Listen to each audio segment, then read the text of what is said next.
boa tarde. O programa Primeiro Escalão tem o privilégio, tem a honra de receber hoje nos estúdios da OTV o eterno pugilista Servílio de Oliveira, o primeiro boxer brasileiro a conquistar uma medalha nos Jogos Olímpicos. Ele conseguiu esse feito nos Jogos Olímpicos do México em 1968, quando ganhou uma medalha de bronze. Para conversar com o Servílio de Oliveira hoje nos estúdios da OTV, eu convidei o publicitário Sérgio Gentili, que vai fazer comigo essa entrevista. Servílio, muito obrigado por ter aceito o nosso convite para bater um papo sobre boxe, sobre Jogos Olímpicos, sobre sua nova profissão, o direito.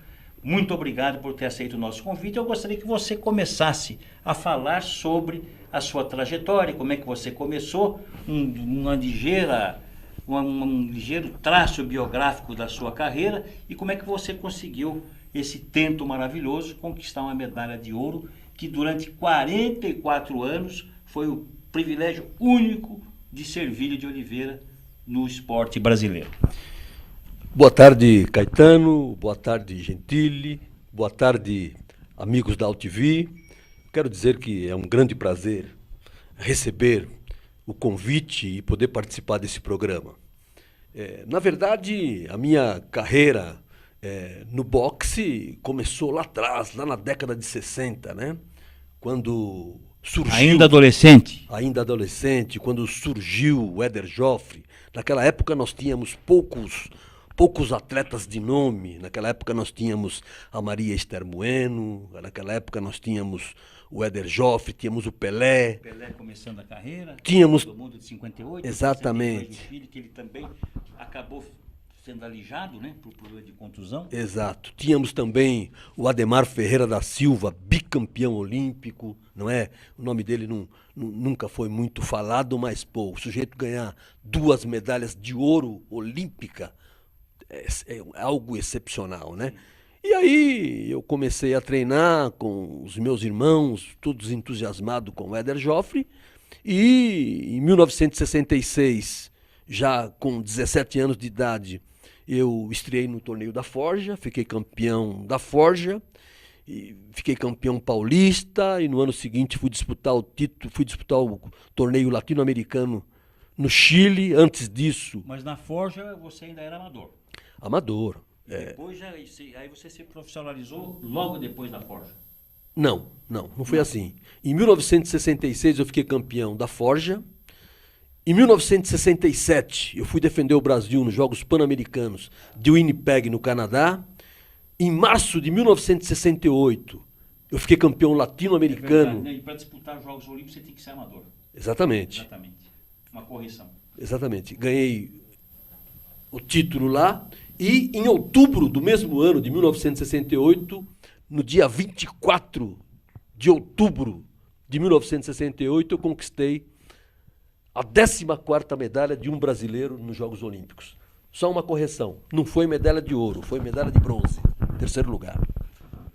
E que você vai celebrar essa conquista no ano que vem, no dia 24 de outubro, o 50º dessa conquista. Quais são os projetos para você celebrar esta data, 24 de outubro de 2018, 50 anos dessa conquista espetacular?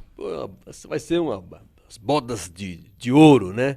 Eu estou muito satisfeito com o trabalho que se está fazendo com a formação de jovens. O meu filho, por exemplo, está fazendo um trabalho muito bom.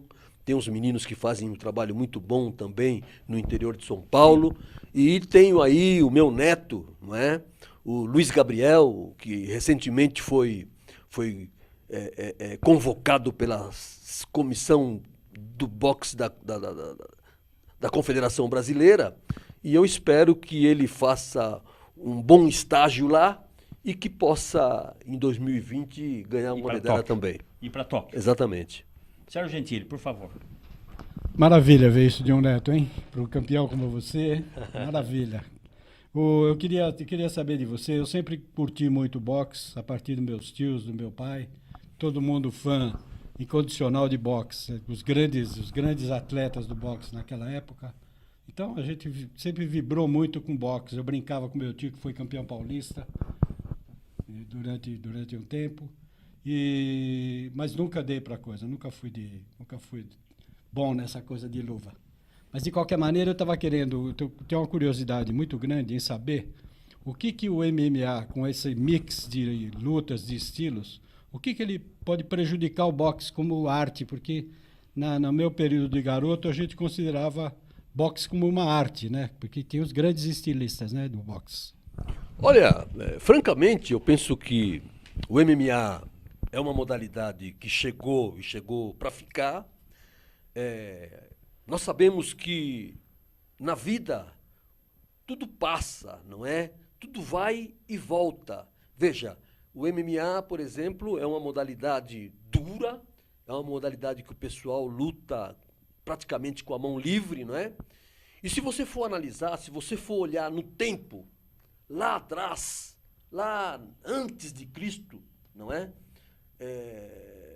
O boxe era um esporte onde não havia ringue, mão livre, onde não havia ringue, onde não havia categorias. Aliás, o boxe estreou lá atrás, na antiguidade, na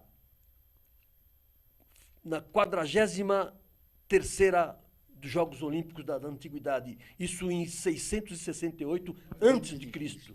668 anos antes de Cristo.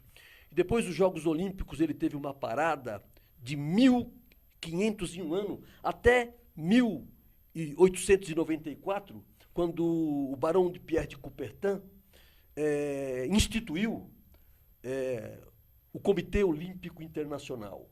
Aliás, o Comitê Olímpico Internacional ele foi posto em 1894 e 2 anos depois, em 1896, teve os primeiros Jogos Olímpicos da Era Moderna. O boxe ainda não entrou? O boxe não entrou. O boxe só entrou, e aí eu vou concluir a questão do Vale Tudo, Sim. do MMA.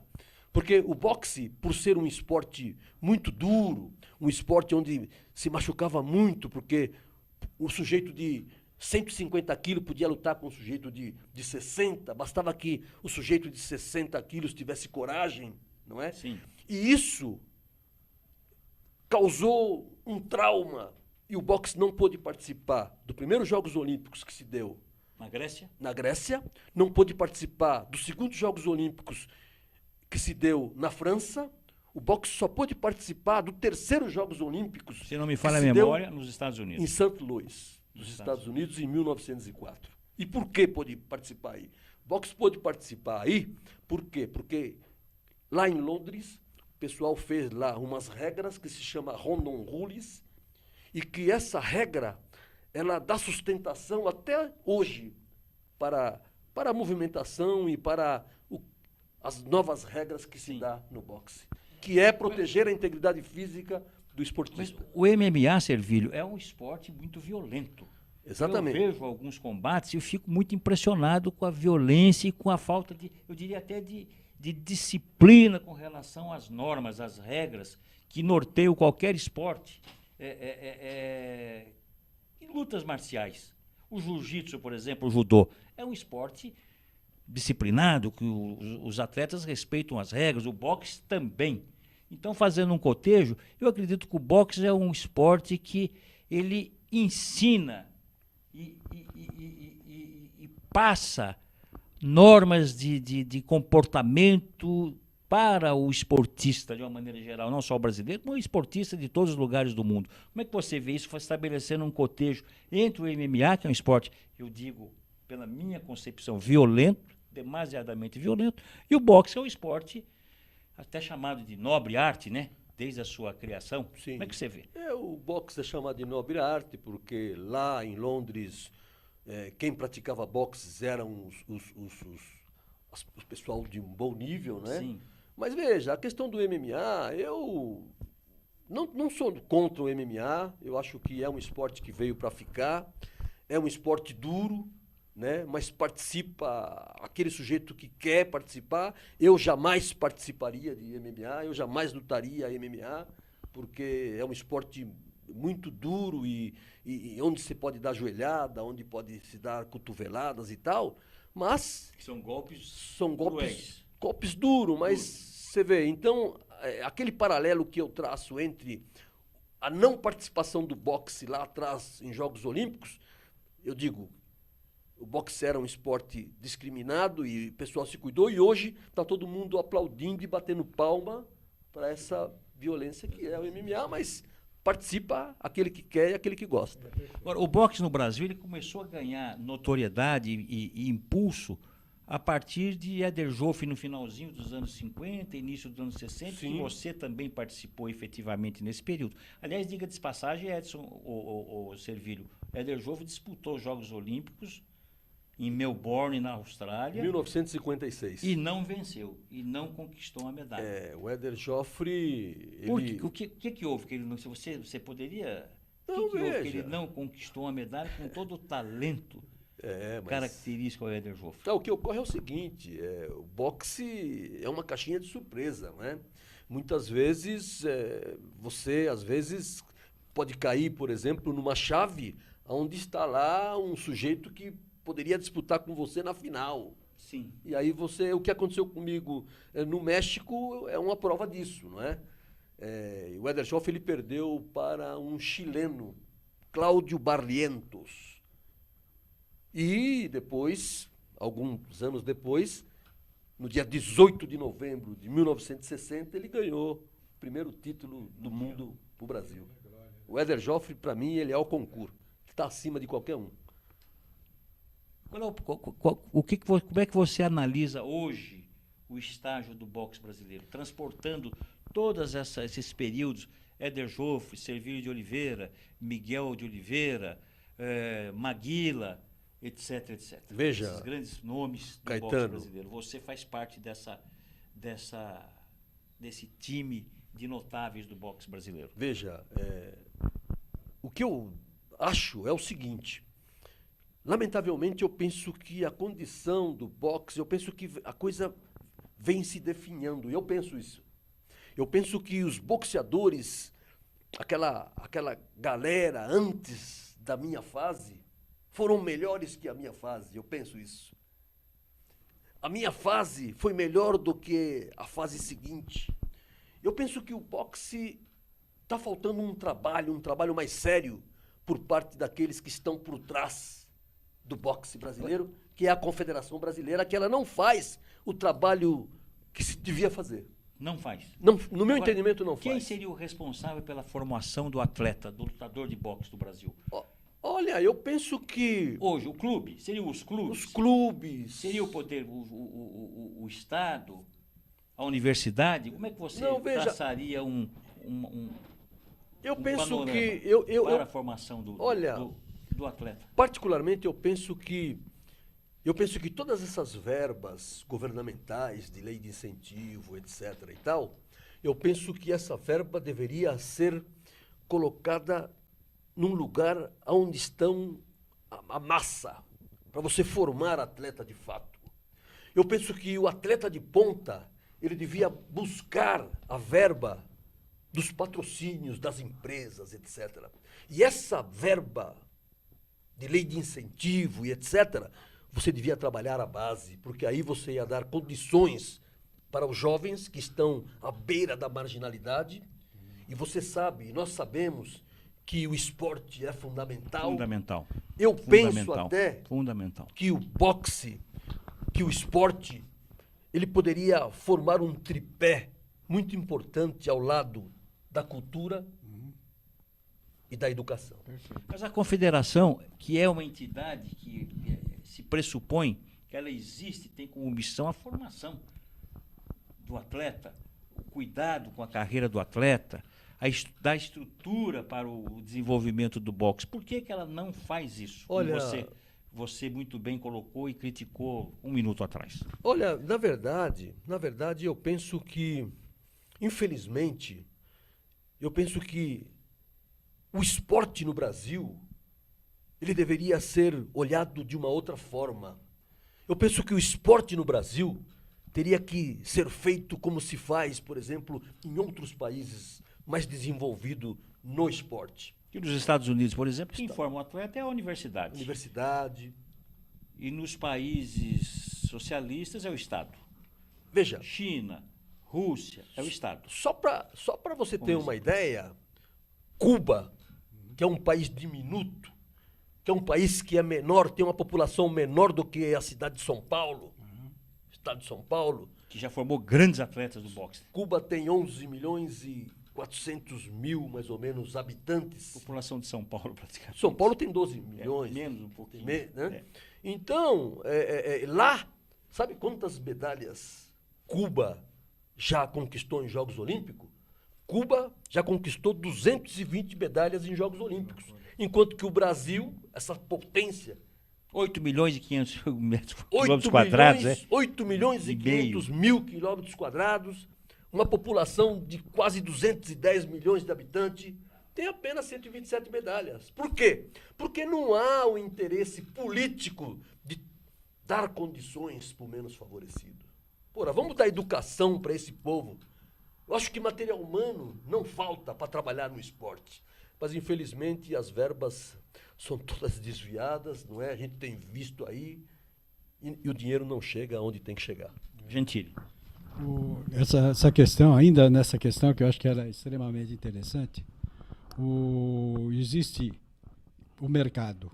Então, o mercado tem um apelo muito forte para tudo que representa o MMA, né? Existe uma atração muito grande pelo MMA, pela grana que o pessoal fatura em cima disso e tal.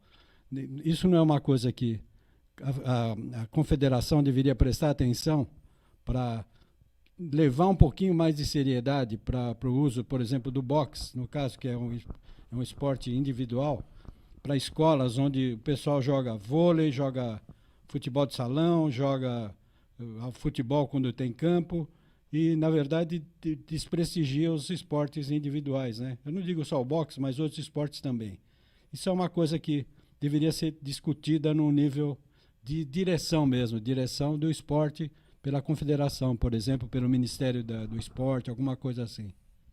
Olha, é aquilo que eu disse, né? Eu penso que os esportistas de renome deveriam estar, por exemplo, à frente das confederações. Lá em Cuba, por exemplo, os ex-atletas são todos dirigentes. A partir do momento que o sujeito deixa de participar, ele passa a ser dirigente. Os caras têm, por exemplo, uma boa cultura, os caras têm, por exemplo, um grande ensinamento, são todos formados, não é? E, lamentavelmente, aqui no Brasil, você não tem condições para se formar e aí fica difícil. Você está me propiciando agora um bom gancho para eu lhe fazer uma pergunta muito delicada, Servilho. Nós temos um ex-atleta, Carlos Arthur Nussmann, foi jogador de vôlei, participou de várias equipes, assumiu vários cargos de comando em entidades esportivas desse país, foi presidente recentemente, foi durante vários anos presidente do Comitê Olímpico Brasileiro e há um mês e meio, 2 meses atrás, acabou sendo preso, acusado de corrupção, de ter participado de um complô para a venda do Rio de Janeiro para ser a sede dos Jogos Olímpicos de 2016. Como é que você avalia isso? Olha, é lamentável. Gostaria de ouvir o seu comentário sobre esse é um problema que acabou com a reputação do Brasil no mundo, esse episódio que envolve o Comitê Olímpico Brasileiro. Olha, na verdade, esse é um problema seríssimo, né? Eu, particularmente, fiquei muito triste com essa situação, não é? Mas é algo que vem acontecendo não só lá no Comitê Olímpico Brasileiro, mas como também de maneira na política em geral. Nós temos visto aí os acontecimentos dos últimos tempos que todo esse tipo de coisa está jogando o nome do nosso país na lama, lamentavelmente, não é? Eu, particularmente, Caetano, eu fiquei muito triste, eu jamais pensei que esse tipo de coisa pudesse acontecer, principalmente quando disseram que... O evento foi maravilhoso, né, no Rio de Janeiro, os jogos... o evento foi maravilhoso. E o boxe finalmente conseguiu ganhar uma medalha. O boxe conquistou uma medalha de ouro, né? Foi bacana isso, foi muito bom, né? Mas eu penso que se o trabalho, não só do Comitê Olímpico Brasileiro, assim como também da confederação, ao invés de uma medalha de ouro, eu penso que nós poderíamos ter conquistado umas 2 ou 3. E por que não conquistou? Porque faltou um trabalho sério da Confederação Brasileira. Você diz no boxe. No boxe. No boxe. Mas também faltou o policiamento do Comitê Olímpico Brasileiro. Por quê? Porque um país que pretende fazer uns Jogos Olímpicos, como foi o caso do nosso país, já se sabia há 7 anos antes que haveria uns Jogos Olímpicos e que o Brasil estaria bem próximo de conquistar, você devia saber, olha, quem são os atletas que nós temos para defender o Brasil em 2016. Bom, em 2012 nós conquistamos 3 medalhas, depois de 44 anos, depois da minha medalha. Conquistamos uma medalha de bronze com a Adriana, a outra de bronze com Yamaguchi, Falcão, e prata com o Esquiva Falcão. Muito bem. O que o pessoal devia fazer? Ora, esses boxeadores, vamos segurá-los para defender o Brasil em 2016. E fazer um trabalho, conquistar para eles, por exemplo, a Bolsa Atleta Pódio, que a Bolsa Atleta Pódio para os atletas desse nível, que defendem o Brasil, era de R$15 mil. Sim.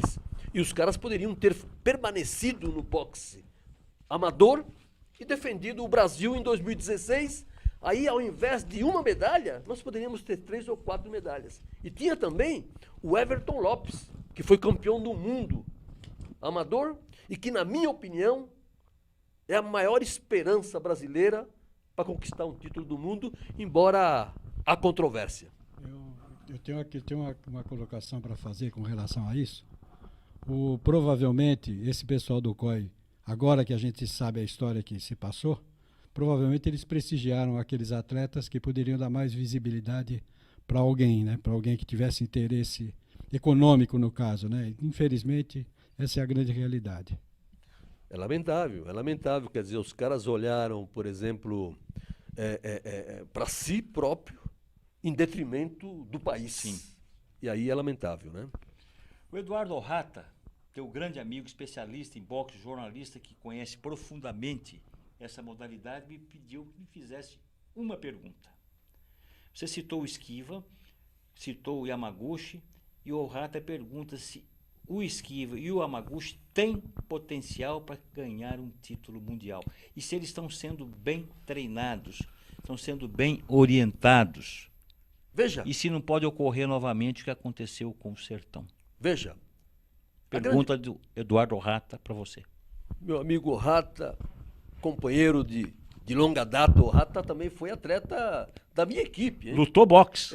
Treinou conosco lá em São Caetano. Veja, na verdade o seguinte, esses meninos, o Yamaguchi, o Esquiva, o próprio Everton, o pessoal às vezes fica meio triste comigo, porque eu não tenho bem as palavras. Eu sou um cara que lutei boxe, já apanhei muito, bati muito e continuo no meio. E eu digo aquilo que eu acho. Por isso que você é respeitado e tem credibilidade. O que você diz tem credibilidade. Caetano, eu vejo assim. Eu acho o seguinte, eu acho que não doura a pílula. Eu acho que esses meninos... Não entra em clinch. Foi como recurso para enrolar, para conseguir... Não é? Na verdade, Caetano, eu acho que tanto o Yamaguchi quanto o próprio Esquiva, eu acho que esses meninos têm um potencial tremendo. Só que, no meu entendimento, eu penso que você devia fazer um trabalho diferente com eles. Como? Fazer um trabalho para aumentar o grau de dificuldade luta a luta, porque não adianta você trazer adversários fracos. Treinar, aí você vai lá e ganha com facilidade, e quando chega na hora da verdade, o lutador não consegue corresponder à expectativa. Então você tem que fazer o trabalho que foi feito, desculpe a falta de modéstia, o trabalho que foi feito com o Sertão. O Sertão, quando ele fazia parte da seleção olímpica, ele era mais um. Passou profissional, foi treinar com o meu filho, e nós fomos programando ele luta a luta e aumentando o grau de dificuldade luta a luta, e o cara chegou ao título do mundo. Então eu penso que esses meninos, eles têm condições, mas eles têm que ser feito um trabalho mais graduado. Eles têm que lutar com adversários que realmente vale a pena. Porque senão, quando chegar na hora da decisão, a coisa pode complicar. E o que você está fazendo hoje para o boxe brasileiro, Servilho? Com a sua experiência, com a sua vivência, com o seu conhecimento? Eu acho que a tua contribuição seria de extrema valia para o desenvolvimento do boxe no Brasil hoje. Visando, inclusive, os Jogos Olímpicos de Tóquio. Você teria que ter uma participação efetiva nesse trabalho visando o Japão. Veja, Caetano, agradeço suas palavras, né? Eu sou um tipo que venho trabalhando já há algum tempo no boxe. Nunca deixou de trabalhar, na verdade. Nunca deixei de trabalhar, mas lamentavelmente no Brasil é muito difícil. No Brasil, infelizmente, nós temos muitas dificuldades para poder atingir o alvo, é difícil. Eu venho batalhando há muito tempo, tentando formar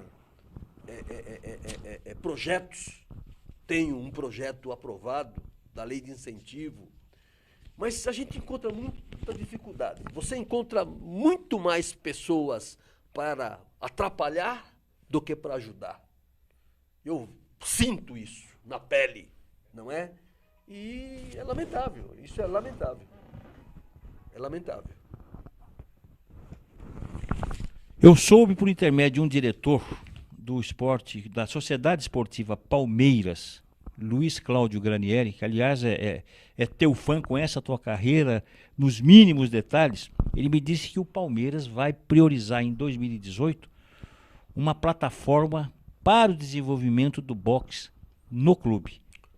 Olha, Sociedade Esportiva Palmeiras. veja, Me pediu que divulgasse isso e pedisse a sua opinião sobre essa iniciativa do Palmeiras. olha, na verdade, o treinador de boxe que está lá no Palmeiras, no meu entendimento, é um dos maiores conhecedores da modalidade. É um cubano que já está lá fazendo um grande trabalho, é meu amigo. Ele se chama Francisco Garcia, o Paco. Ele já faz lá um trabalho bacana e esperamos que isso que esse diretor disse realmente possa fortalecer cada vez mais o trabalho que já está sendo feito lá. O Espéria, falando em clubes, foi um dos primeiros clubes no Brasil a abrigar grandes combates de boxe. Inclusive o Espéria, se me corrija se eu estiver errado, criou uma escola de boxe nos anos 40, 50, 60, que é um clube centenário, Espéria. Olha, Procede? Veja, procede. E quando você volta no tempo, né? Você me faz lembrar, por exemplo, o Matarazzo, as firmas, as empresas, porque naquela época Sim. não havia patrocínio como tem hoje. Ou seja, as leis de incentivo, Bolsa Atleta, Bolsa Pod, não havia. Então, você, para ter condições, você tinha que ser olhado para alguma empresa que tivesse um departamento de esporte lá. E eu tive a felicidade de ser chamado pelo Antônio Ângelo Carolo, Sim. que Deus o tenha, para mim, um dos maiores treinadores que esse país já teve, e me levou para a Pirelli em 1966. Eu entrei para trabalhar na Pirelli. A Pirelli A tinha Pirelli te tudo. patrocinou. Quer dizer, entre Também, aspas. também. Não, a Pirelli me levou lá para trabalhar, eu trabalhava Sim. lá. E pela manhã fazia a minha parte física, trabalhava das 8 até as 5 da tarde, saía às 5 horas da tarde e ia para treinar. Quer dizer, você tinha que trabalhar. Esse era o patrocínio que nós tínhamos naquela época. Mas eu, se não fosse a Pirelli, se não fosse o trabalho que foi feito, eu jamais teria conquistado o que eu conquistei dentro da modalidade. E a sua escola, Servilho? O que você pode falar sobre a escola que você criou e fundou? Nós temos imagem, inclusive, da sua escola aqui no nossa database do primeiro escalão. Ah, que bom, bacana. Vamos ver. Aos 65 anos, o ex-boxeador Servilho de Oliveira ainda exibe a agilidade de um campeão. Servilho entrou para a história do esporte nacional ao se tornar o primeiro boxeador brasileiro a conquistar uma medalha olímpica. há 45 anos na Cidade do México. A minha medalha em 1968 ali foi no México, foi a lá no fundo tá o meu 14ª filho, medalha de... o Ivan. Essas imagens aí é uma imagem do filme 12 Rounds. Ah, aí tá o Bolinha, o menino que poderá ganhar uma medalha. O Luiz. É, o Luiz Gabriel. Luiz Gabriel. Aí tá o Sertão, quando ele ganhou o título do mundo. E aí tá o Ivan, o meu filho menor, que é o pai desses dois meninos. Sabe muito de boxe, o Ivan. Teu filho. Técnico, meu filho mais novo. Técnico do Demian Maia. Já treinou com o Shogun Rua. Esse é o Bolinha. Esse é o Bolinha, não é? Que hoje está bem maior já, está com 16 anos de idade. Recentemente foi convocado para treinar na seleção olímpica. E eu tenho uma grande esperança que esse menino poderá melhorar a cor da medalha. Eu acho que ele vai melhorar a cor da medalha. Neto, então podemos apostar na frase: neto de peixe, peixinho é. É, eu acho que sim. Hein? O garoto tem Neto potência. de peixe, peixinho é. É, o garoto tem potencial e treina com o pai dele, que também é um conhecedor. O pai dele nunca foi boxeador, mas desde criança viveu no ambiente. Sim. Sabe muito. de Qual vai boxe. ser a categoria deles? Olha, ele chegando em Tóquio. Na verdade, hoje ele está lutando na categoria dos 52 quilos. Mosca. Na minha A categoria. mesma categoria. Que eu participei. Eu penso que lá no México, ele poderá lutar na categoria de... No México não, lá em Tóquio.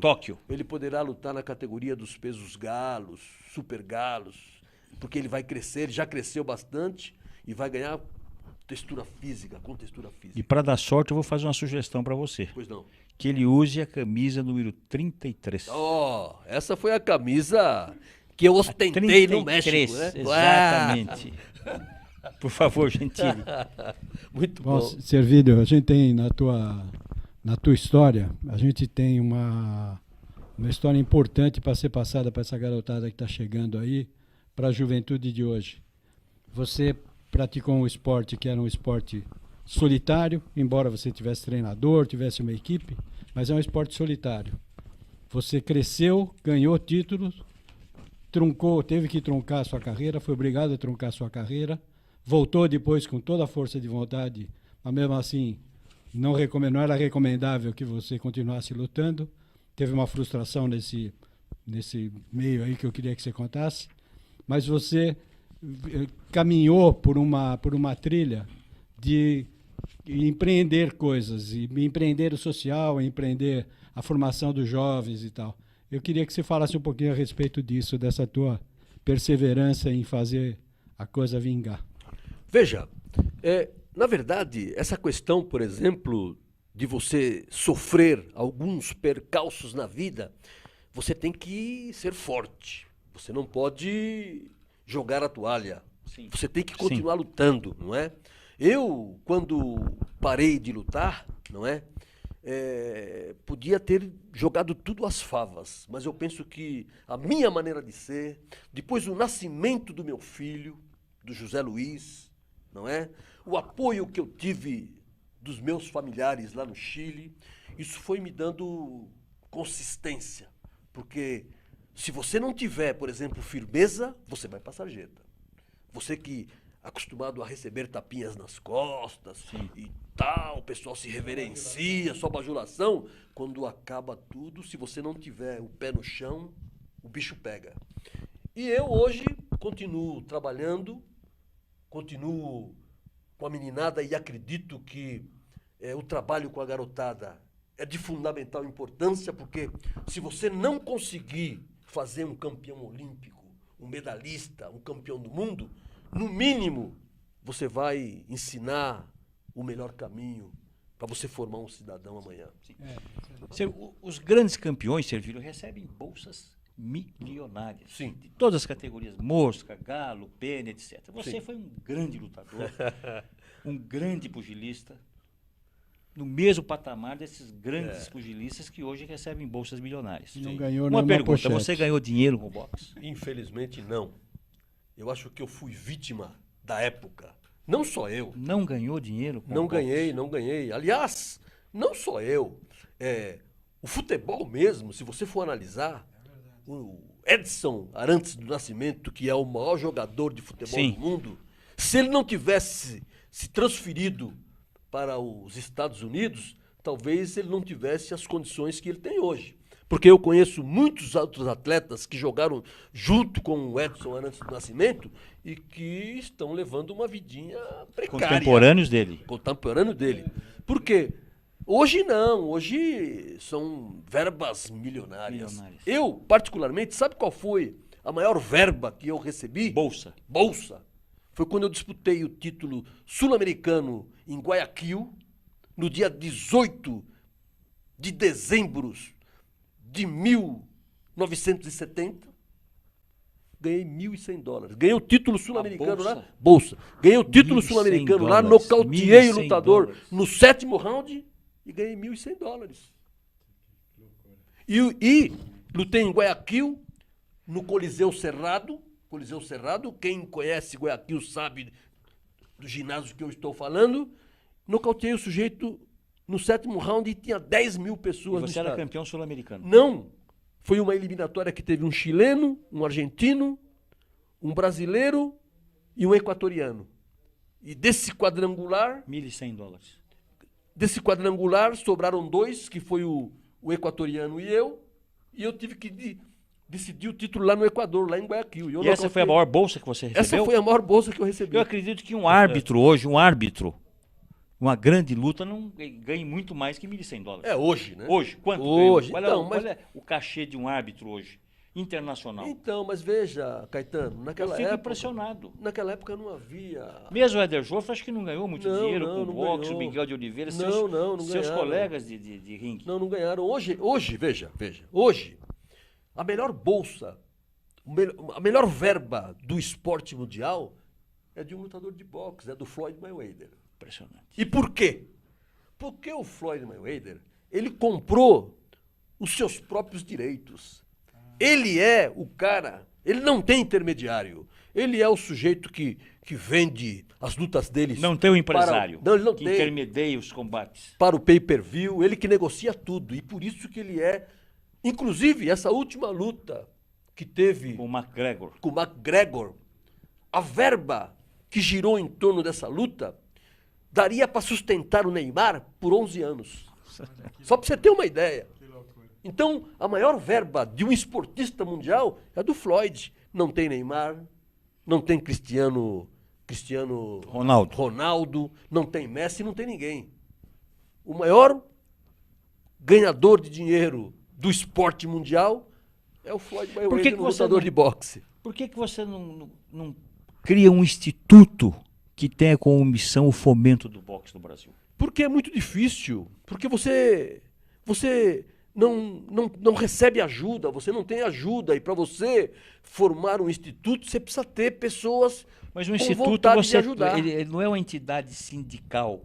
Você tem uma série de prerrogativas que vão lhe propiciar prospecção de capital para você aportar Olha, na entidade. Veja, se eu encontrar algumas pessoas, como você, Caetano, como Gentili, algumas pessoas que podem me ajudar nesse aspecto para orientação, etc., podemos Eu correr tenho atrás, sim. plena certeza que com o seu histórico, com a sua experiência, com a sua trajetória, um instituto, Servílio de Oliveira, voltado para o fomento do boxe no Brasil, seria um sucesso Olha, imediato. Olha, e com, Caetano, e com o material humano que nós temos, nós temos material humano farto.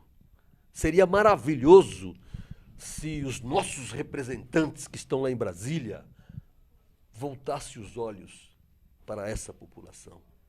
Eu acho que ficaria muito mais barato do que ter os caras atrás das grades. Você pretende ir para Tóquio em 2020?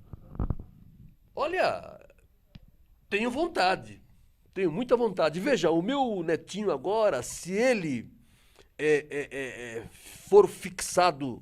Ele vai ter 18 anos lá, em 2020. Ele vai ter 18, 19 anos. Mas agora, o ano que vem, 2018, vai ter um torneio, um campeonato mundial da juventude, em Buenos Aires. Eu, particularmente, pretendo ir com os meus custos, eu quero ir lá torcer para ele.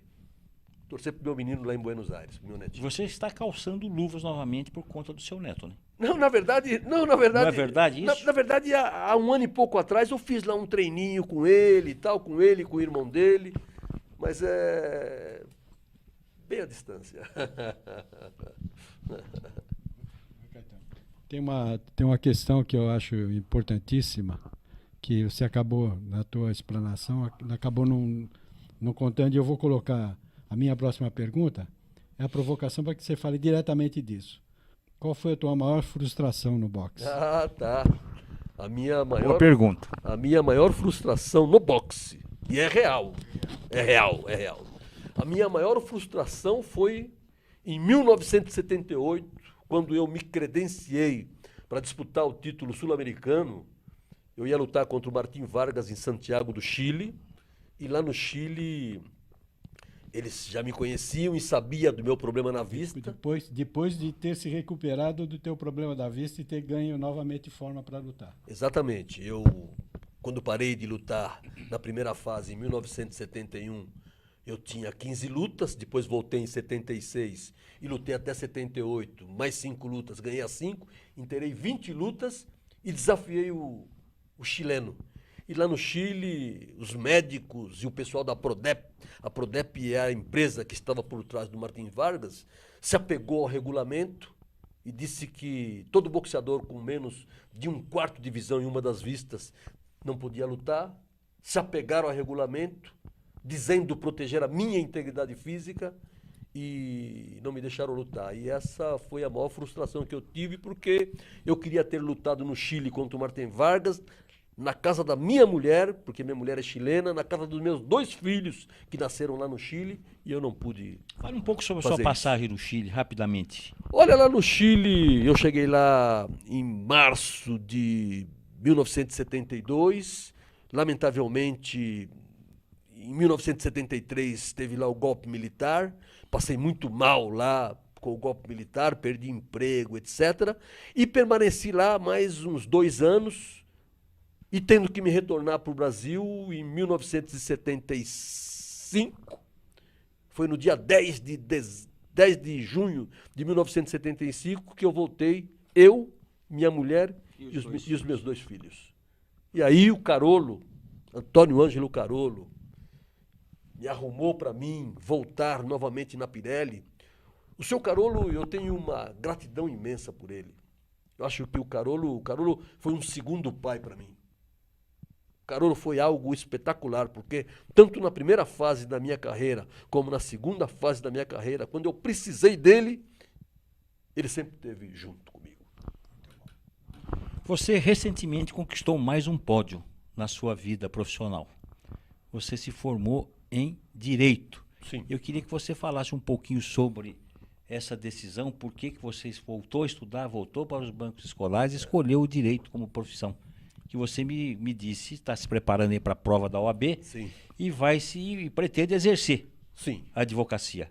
Olha, na verdade, eu sempre gostei do direito, mas o que mais me incentivou foi eu ter, por exemplo, um filho, não é, que é advogado, formado, é procurador federal, e ele tem me incentivado bastante, ele me incentivou muito. E em 2009 eu prestei o vestibular, passei no vestibular e conquistei o título de advocacia, né?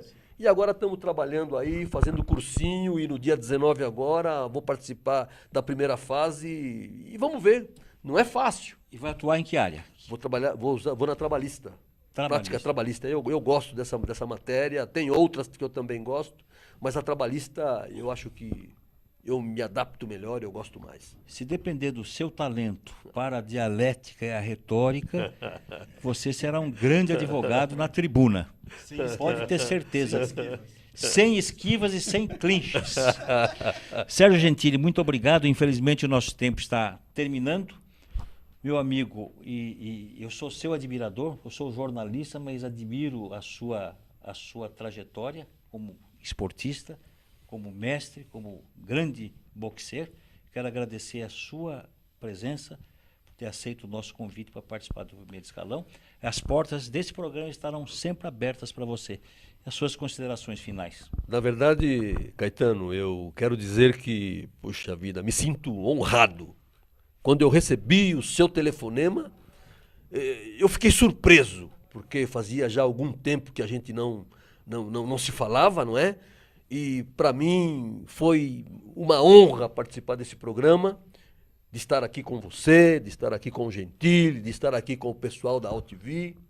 Eu acho que foi um prazer e é um prazer enorme e espero no futuro Em breve ser convidado você novamente. voltará. Terá muita novidade. Muito obrigado, Caetano. O Primeiro Escalão volta na próxima terça-feira, às 16 horas, ao vivo. Até lá, muito obrigado.